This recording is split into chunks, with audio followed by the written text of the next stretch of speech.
that's 90% of our job is to operate our vehicle. It's a skill that every officer behind the wheel needs to learn. We're not driving fast just because we can drive fast. That's not the case. We're trying to get there to help people. Tonight, behind the scenes of the intense training. A few areas of flash flooding concerns across southern and central Utah. What you can expect into the overnight hours, and also if you'll see a stormy weekend. How are we going to recover? Because it's not just a few people, you know, it's an entire community. Residents returning to destruction in Florida as what was Hurricane Ian makes its second landfall in the U.S. Accusations of quotes taken out of context and calls for a political ad to be taken off the air. We'll show you Evan McMullen's original interview and the PAC-sponsored ad so you can decide for yourself. When something like this happens, it draws quite a stir. And an unlikely rescue in Vernal, what it took to lift a bull moose from an irrigation canal.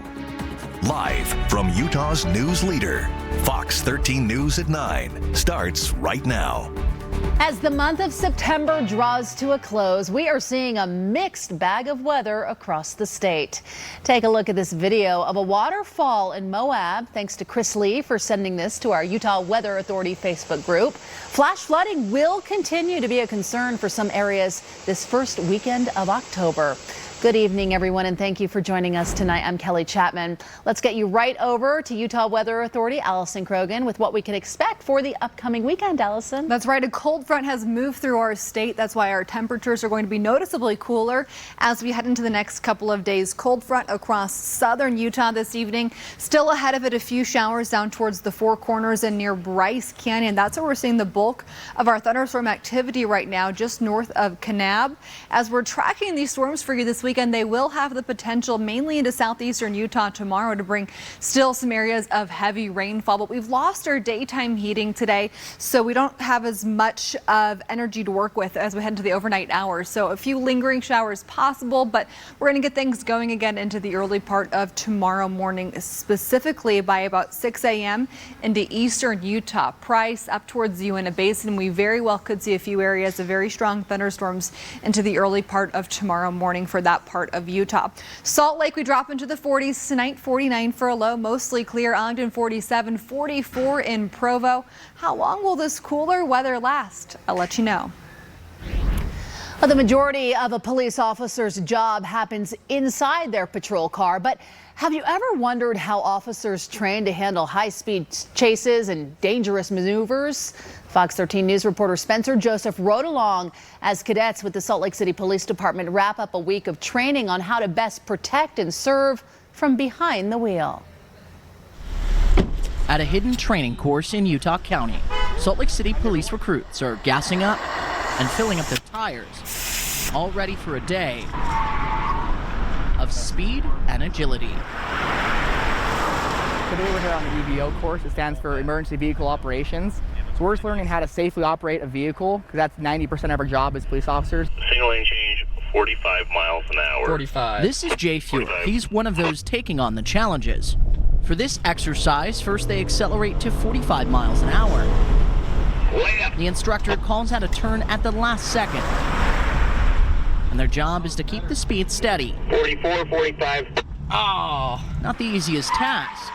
So they all support each other. The brotherhood or sisterhood, just the family aspect of police, is one of the reasons why I joined. You know, my class they're my best friends. I would consider them family at this point. It's extremely important. So this week we'll spend at least 40 hours out here where they are driving these cars the whole time in different situations. And a lot of them struggle. It's a very stressful time for them. Eric Kirkman is one of those overseeing the training. As a police officer, you spend, if you work a 10-hour shift, you spend probably 7 to 8 hours of that day in your car.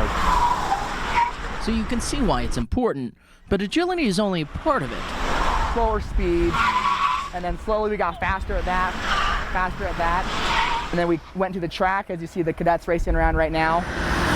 We're reaching speeds anywhere out on this track from 80 to 85 miles an hour. Recruits are also taking to the track, hitting marks in order to learn how to drive at high speeds. So not all of our calls are going to be the extreme calls where we have to chase someone down. A lot of our calls are going to be someone that just needs help, simply needs help, and we have to get there in a safe manner. So as the tires keep squealing and the speeds keep climbing, We're not driving fast just because we can drive fast. That's not the case. It's all for the people of Salt Lake City who might one day need an officer as fast as possible. We all want to be police officers because we want to serve and protect the community. Spencer Joseph. We're trying to get there to help people, and we're trying to teach these recruits how to do it as safely as possible. Fox 13 News. We got to get there as fast as we can so we can help those people. Utah. Tonight, we are now learning more about a shootout between an Orem man and police yesterday morning. Court documents reveal this all began with an argument between 31-year-old Zachary Newman and his wife. Police say the woman locked herself and their 2 children in her bedroom, but Newman broke in, screamed, "You're all done," and then hit his wife multiple times. He then left the room and fired a gun. The wife and children escaped out of the bedroom window. When police arrived, Newman refused commands to drop the gun. That led to the first round of numerous shootouts. A SWAT team eventually took Newman into custody. He faces a slew of charges, including attempted murder, aggravated assault, and child abuse. The Utah County officer involved critical incident team is now investigating.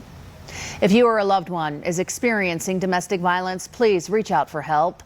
The Utah Domestic Violence Coalition runs a 24/7 hotline. That number is 1-800-897-LINK. That's 1-800-897-5465, or visit their website. That is udvc.org. Salt Lake City police have arrested a 16-year-old as part of a homicide investigation.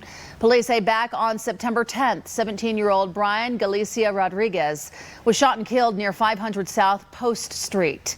Last night, SWAT officers arrested the suspect in West Jordan. He's now behind bars on aggravated robbery and aggravated murder charges. Police are not releasing his name because he is under 18 years old.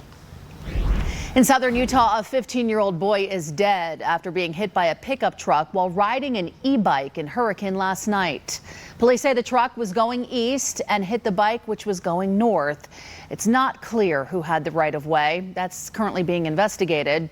A nurse who happened to be there immediately jumped into action to help the boy, but he died at the scene. Police have not yet released his name, but do say he lived in Laverkin. Tomorrow, a march is planned in Salt Lake City to stand in solidarity with Iranian protesters and support women's rights. Take a look at this video of a similar rally earlier this week hosted by the Persian Student Association at the University of Utah. Tomorrow's march will begin at Washington Square Park. It will go up to the Utah State Capitol starting at 4 p.m. Well, here's the very latest on what's happening after 2 weeks of protests over the death of a woman who was arrested for allegedly wearing her headscarf too loosely. Thousands of Iranians have taken to the streets, with Amnesty International saying security forces have killed dozens of them. And today, Iran said it arrested 9 European citizens connected to protests. Well, caught on camera, this is not a sight you see every day in Vernal. There was a big group effort to free a bull moose trapped in an irrigation canal. So much so that a crane had to be used to move that moose out. Earlier today, state wildlife officers got reports of that moose trapped in the canal that was about 7 feet deep at Steinecker State Park. Officers saw that there was absolutely no way the moose would be able to get out on its own, so they tranquilized the moose, got some construction workers to lift the moose with their equipment and put it into the back of a horse trailer. It was then safely released back into the wild on a nearby mountain. It just was in a bad place, a bad time, and so we needed to get him out of there. And it was exciting for everyone involved, and now that I'm sure he's very tired and very confused as to where he's at. Oh, I bet. Happy, though, to be back in the mountains. DWR says if you ever encounter a moose or a large animal out in the wild, you should call your local wildlife office so that someone can safely handle the situation. Hurricane Hurricane Ian lashing the Carolinas as those in Florida work to assess the damage the powerful storm left behind this week. I'm Malva Rivera in Fort Myers, Florida, and I'll have the latest coming up. It has been a nightmare. Plus, Utahns scrambling to rearrange travel plans, all thanks to Hurricane Ian. Their story plus advice from local travel agents with fall break right around the corner. They're kind of taking advantage of the situation. You get a DUI in Utah, you expect to pay, right? So why does Utah's Consumer Watchdog says it's a company that serves DUI offenders that it hasn't been following the law? And another round of high school football in the books, including a big one between Sky Ridge and Lone Peak. As the remnants of Hurricane Ian now churn through the Carolinas, those in Florida are assessing the damage the storm left behind, and rescue crews continue their work to help those stranded by the life-threatening storm surges. Fox's Madeline Rivera reports from Fort Myers, Florida. Hurricane Ian making its second landfall in South Carolina after leaving behind catastrophic damage in Florida. Our steps are gone. Ian making landfall near Georgetown, bringing sheets of rain, heavy winds, and dangerous storm surge before downgrading to a post-tropical cyclone. Oh man, it's washing it away. And it's not just areas along the coastline that are seeing the storm's effects. Officials warning the heavy rainfall will make its way from the Carolinas through Virginia over the next 24 hours. Some places could get 12 inches of rain from what's left of Ian as we move inland. Ian's second landfall much weaker than when it crossed Florida's Gulf Coast earlier this week as a powerful Category 4. The National Hurricane Center calling it one of the strongest storms to ever hit the U.S. When you look at some of these things, like you see a house totally washed out, and it's just nothing but a concrete slab on Fort Myers Beach. Residents returning to what's left of their neighborhoods, trying to salvage anything they can. We've gathered a lot of stuff that is really valuable to us. But in some areas, entire communities have been wiped out, unrecognizable to those who live there. How are we going to recover? Because it's not just a few people, you know, it's an entire community that's affected by it. Everybody's really got to come together and help one another like we've seen everybody do it. 5,000 Florida National Guard members have been activated to help out with ongoing search and rescue operations. In Fort Myers, Florida, Malva Rivera, Fox 13 News, Utah. Ian has left Florida in desperate need for volunteers right now. An employee with the American Red Cross here in Utah is leaving for Florida tomorrow to help. Heidi Rester used to work for the Red Cross in Southwest Florida. Now she's going back because of the hurricane damage. Hurricane Ian is a storm, a significant storm, as we've all been watching. And the American Red Cross has a wonderful presence in Florida day to day, always trying to prepare the community and respond to issues. 90% of those who respond to these disasters are volunteers, and the need for support is significant, and the Red Cross is planning to help as long as possible. As cleanup efforts continue in Florida and people further up the coast brace impact from Ian, the consequences of the storm are being felt all across the country. Fox 13 News anchor Amy Ney spoke with Utahns stranded and forced to change plans. I was taking my kids to Disney World for the very first time. Marley Larson from Gunnison says it was a trip they'd planned for months, arranged with extended family. Me and my brother and my dad and our families. All headed to Florida for a much anticipated Disney family vacation. Wednesday, our flight got canceled and switched to today, this morning. And then we got a notification yesterday saying it got canceled again. So we're trying everything we can to find a new flight because we've already paid for all the tickets and the hotel and the rental car. And Marley's not the only one scrambling to rearrange travel plans right now. Their flights have all been canceled. So now I'm either having to drive them, find an airport that is open and they're, if I can't get them on a flight, and then they drive to that city and fly home if I can get them on a seat. Susie Gustafson from SG Travel 2 in West Jordan has been trying to help a number of her clients find their way home. I still have 3 more people to work on, but I'm sure there'll be a few more before the end of the day. So, and then we had one lady who was scheduled to go to Florida a couple days ago for a vacation. So she's going to San Diego. So we rerouted her. For cruisers out at sea, they usually stay away until the coast is clear. We've got a lot of passengers that have a couple extra vacation days out on the sea. Lucky them. Reminding you to buy insurance for those big trips, agrees fellow travel agent Lori James from Fun, Sun and Cruise. So a good travel agent is going to inform you of these options and, you know, what will be included, what's going to be excluded, but travel insurance is a must. A lot of people have plans made for fall break. So are those still on, or what are the big impacts? And will they continue now from this big storm?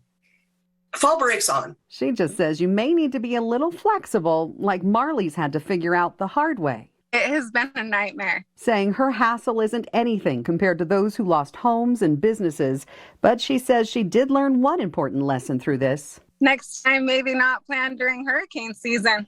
Amy Nay, Fox 13 News, Utah.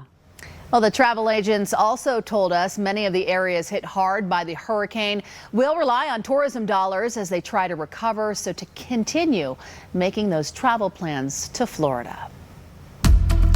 Well, it's that time of year where Utah is a great place to maybe just do a staycation up in the mountains with the beautiful changing fall colors. Allison, I love those vibrant reds and yellows and oranges when we get them. So earlier this week, I spoke to an expert. He is a certified forester, and he said that he thinks that this and next weekend are going to be the best weekends for fall drives, but he specifically thinks next weekend's looking really good here across the state. Now, as far as storms go, yes, we could see some impacts across southern Utah this weekend. Today down towards Bryce Canyon, still a few thunderstorms remain. Central Utah, you're clearing out.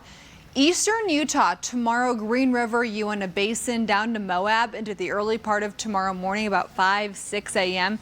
You very well could have some strong thunderstorms moving through later tonight into the early part of tomorrow morning. Down towards Moab right now, still quite a bit of rain to your south. I did see a picture in our Facebook group of the LaSalle Mountains with some snow at the very top. So we had a busy day here across the state. We had a cold front that moved through, and we're going to keep things rather mild for you this weekend. For tomorrow, chance for some thunderstorms mainly into the mountains and then eastern Utah. For Salt Lake overnight, our temps are going to be about 50 degrees for much of the evening. So as you're waking up on Saturday morning, if the kids have sporting events, you'll definitely want to pack accordingly. Grab a warmer jacket tomorrow morning. Snow up into Wyoming by midnight. Still a few thunderstorms will remain into southeastern Utah at that point, but check out the screen right now. If you live in eastern Utah, look at this. Saturday, 7 a.m. We could have some strong thunderstorms rolling in eastern Utah, potentially some strong winds and also some brief heavy rainfall. Then tomorrow during the second half of the day, chance for some storms into southeastern Utah. And then by Sunday, same thing, chance for a few isolated storms mainly into southern Utah. Overnight temps, 40s and 50s, so it'll be a cool start tomorrow morning. For the Wasatch Front, temps near 50 when you're waking up, a cool morning, mild afternoon, sunshine near 70, overnight temps here across Utah, and then warming up tomorrow from cool to mild across the board. So by Saturday at 4 p.m., close to 65 to 70 for almost all of you. For the St. George area, chance for some storms this weekend, Saturday night, Sunday, and Sunday night, widely scattered. Few isolated storms possible Monday and Friday next week. Latest data for the Ogden area has you rather dry throughout your 7-day forecast. Maybe a spotty shower over the next week, but nothing that's going to be too widespread. And for Utah County, some isolated storms are possible Saturday and Sunday. And for St. George, you're going to be about 85 to 90 for your entire 7-day forecast, with some more thunderstorms possible by Sunday, but sunshine near 90 next week as high pressure returns. 70s for Salt Lake. Saturday and Sunday will break down our rain chances in Salt Lake in your super 7-day forecast. All those 70s look nice. Allison, thanks. Still ahead, it is the political ad many of you have contacted us about. Senate candidate Evan McMullin says his words were edited and that changed the meaning. We'll show you and let you decide. Hey everyone, happy Friday night and welcome back. There is plenty to do this weekend across Utah. One of the larger events taking place in Salt Lake City. It is the 192nd semi-annual General Conference of the Church of Jesus Christ of Latter-day Saints. That is happening Saturday and Sunday. Now topping the list down south, it's the St. George Marathon. Tomorrow, nearly 5,000 runners are participating. Scan that QR code right now on your screen to go to our events page on our website, fox13now.com. It will have all the details of lots of fun things going on in your part of the state. Again, scan that QR code if you're looking for things to put on your social calendar for this weekend. A lot of us that get DUIs, and we do make mistakes. We told you how DUI offenders said a Utah company was charging them money they said they wouldn't take. Now Utah's consumer watchdog has taken action. It's derogatory towards a huge group of people. But the candidate says a political ad edited his words and his meaning. We'll show it to you and the original interview and let you decide. And what's the latest on Zach Wilson's return to the Jets? And a local music studio thinks Fox 13 News weekend anchor Amy Nay is there to report. But in reality, the Fox 13 Dream Team was standing by to surprise the owner who went through the unimaginable, but came back strong.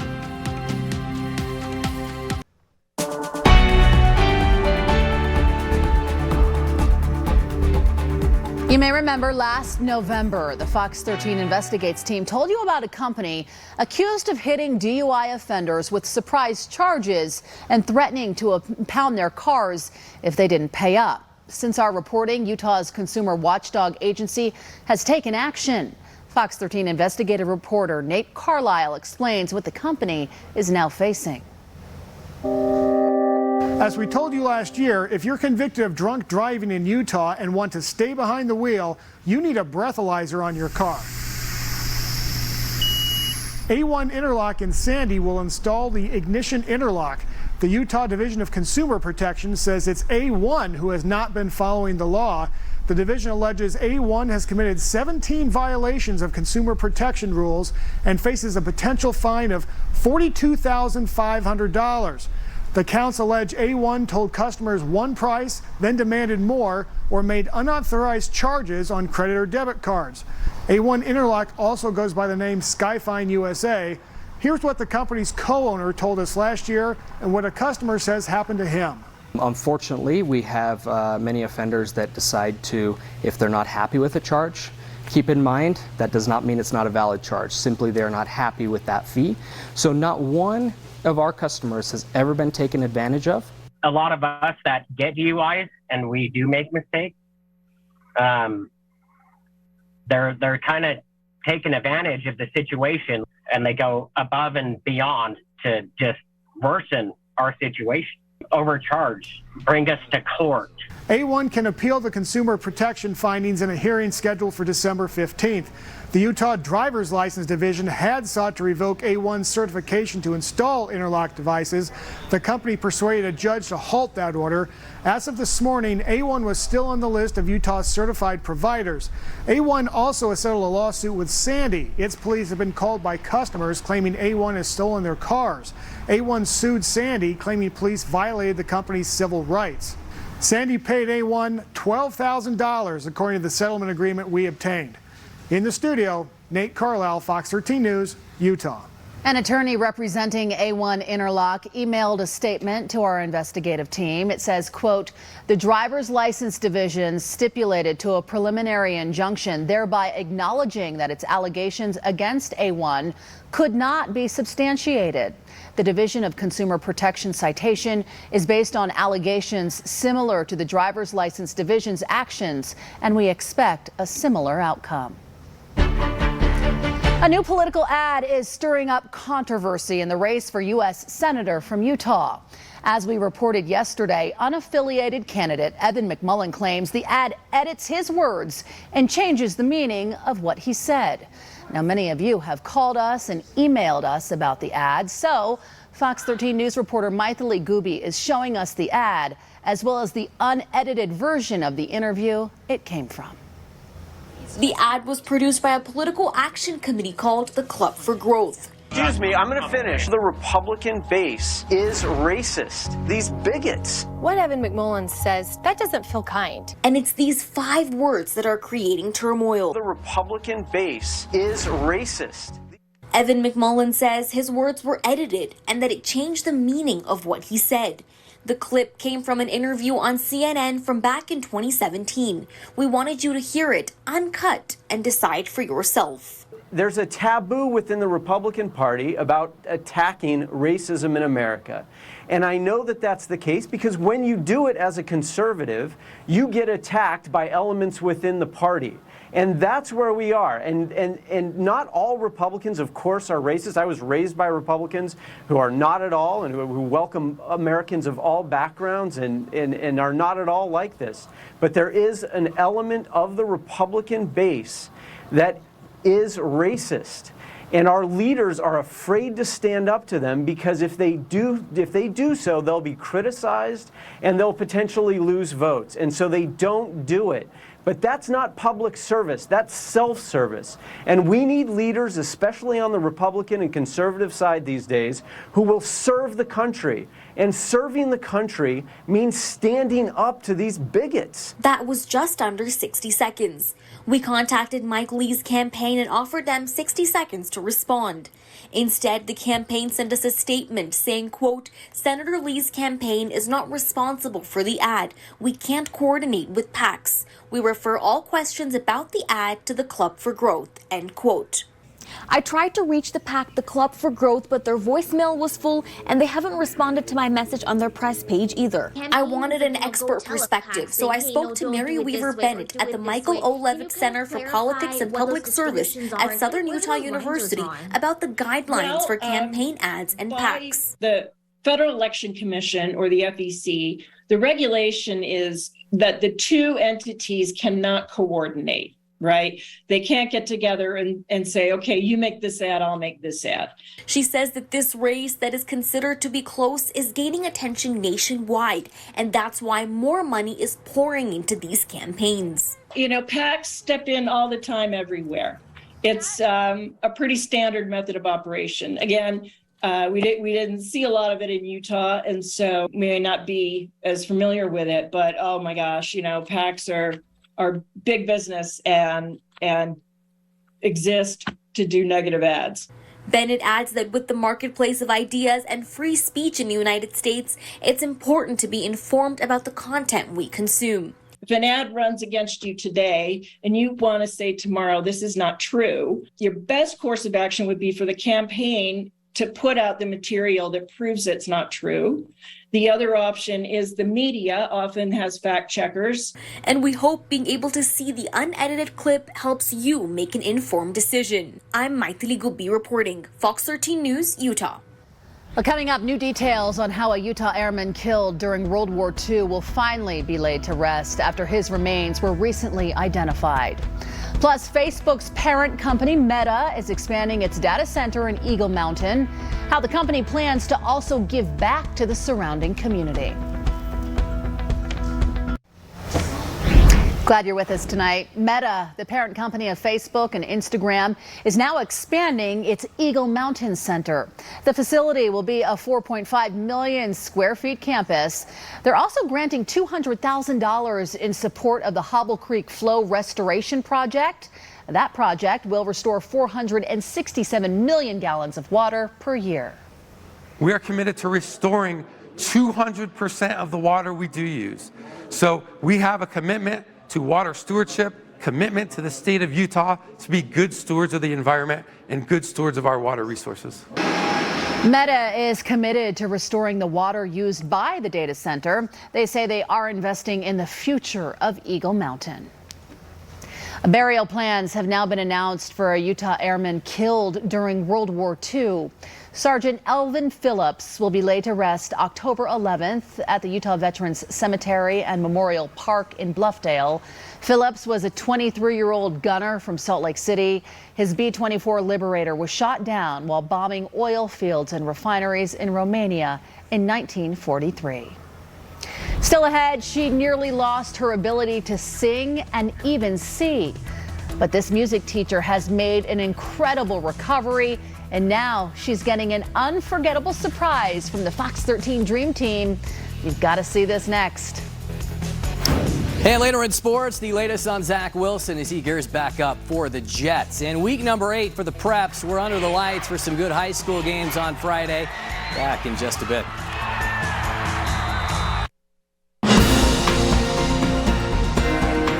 The Fox 13 Dream Team is at it once again. A Draper Music Studio owner thought she was going to be profiled by weekend anchor Amy Ney in a news story earlier this week. But in reality, the Dream Team stepped in to give this woman, who has spent her entire career inspiring others, a gift that she will never forget. Take a look at this.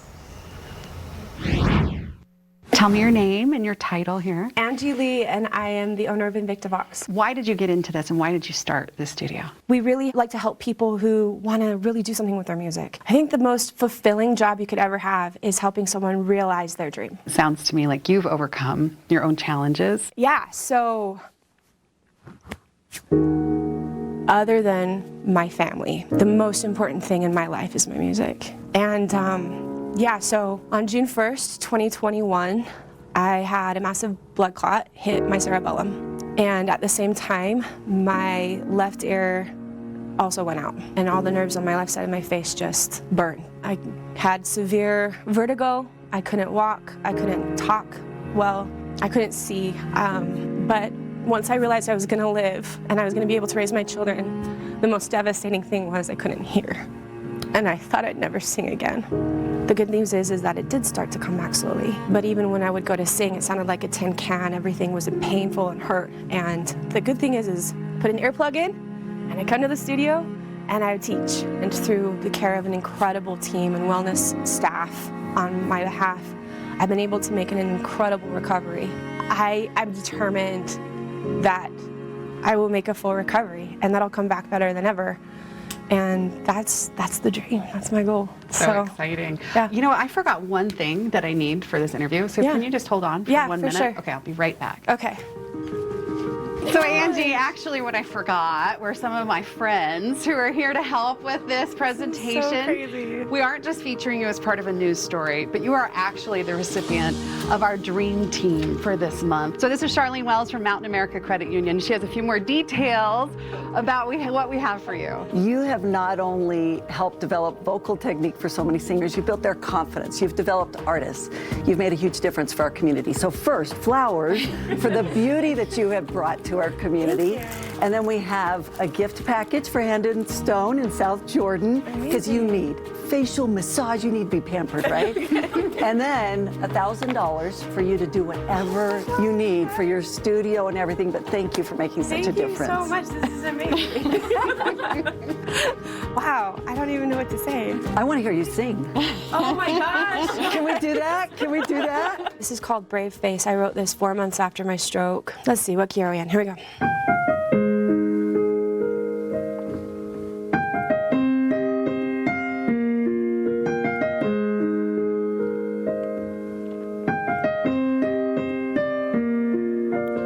Look into my eyes, you'll see I'm not quite the same as I used to be. I know that things change, but I'm incomplete.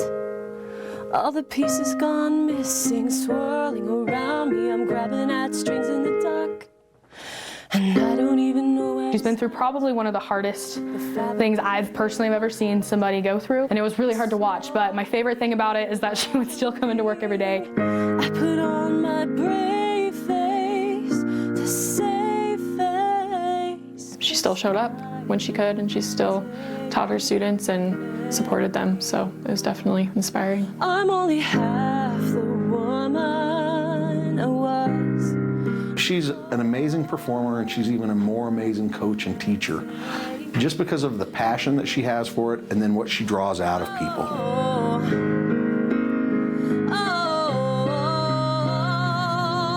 And it just shows that her passion really just keeps her moving forward, no matter what she's going through, which might be crazy. Her passion is just chugging her forward every single day, and I think that's the most amazing thing to watch. Save face. I put on my brave face, my brave face.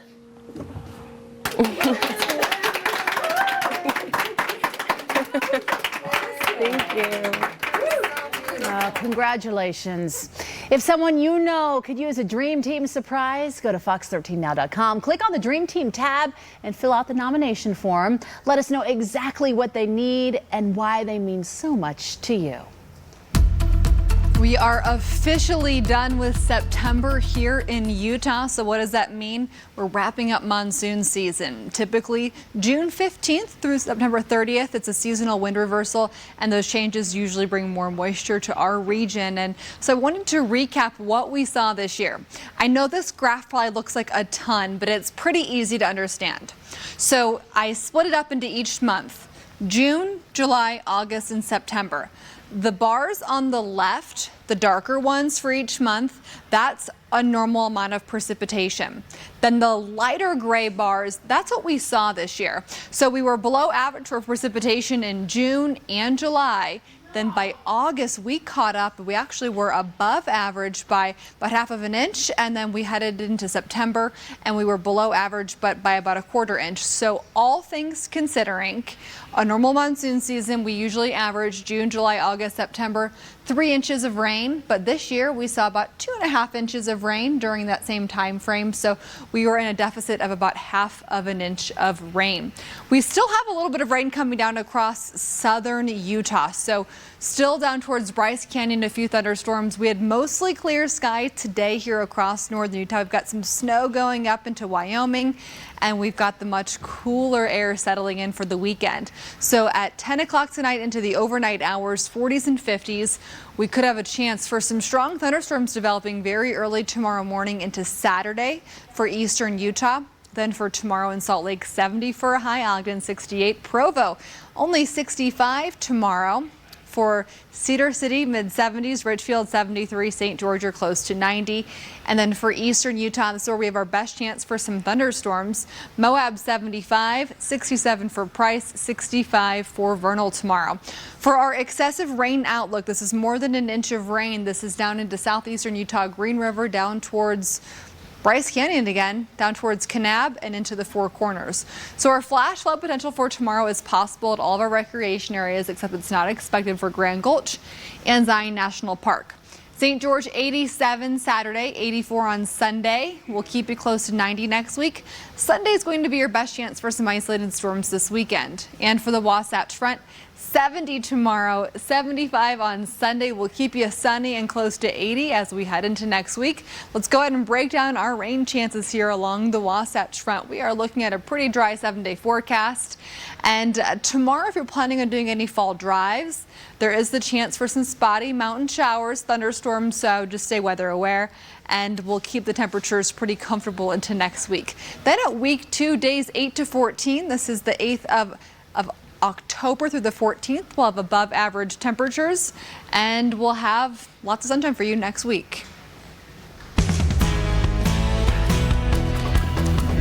After their upset of Sky Ridge last week, Corner Canyon jumped out to a 2-0 start in Region 4, but 4 others entered right there at 1-1. Let's see if the Falcons, for one, could respond this week on the road in Highland tonight to tango with Lone Peak, and Crew McChesney and Caden Hodson for the Vikings early going. That's a touchdown there for Lone Peak. Sky Ridge would finally get one. They struggled early, but they got one here in the second half. But Lone Peak currently leads this thing 30-24 late in the game. Good one there. Other scores from Utah County, American Fork blanks Pleasant Grove 17-0. Wow, look at this. Over 100 points scored between Timpview. Actually, that score is not in there, but the score is 62-42 late in the game. That's over 100 points between them. Crazy. In Region 3, a couple of 5-win teams facing off in Harriman. Mountain Ridge letting it fly at home against West Jordan.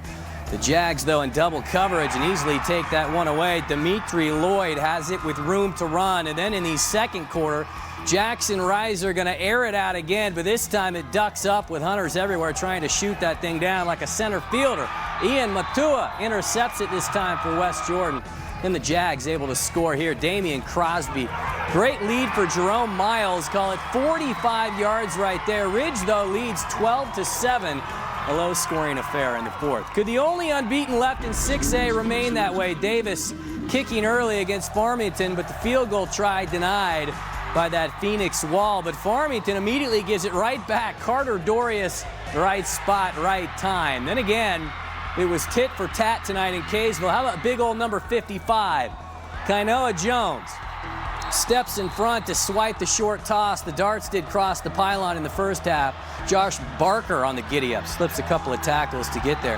Ties the game at 7. Farmington scored on their opening drive, but struggled after that. Easton White INT'd again, this time by Jacob Farber. The Brown and Gold had a chance to lead at the half, but this time the kick is off the left post. Gage Butler, though, did connect with a buck and a half left to win it for Davis, 17-14.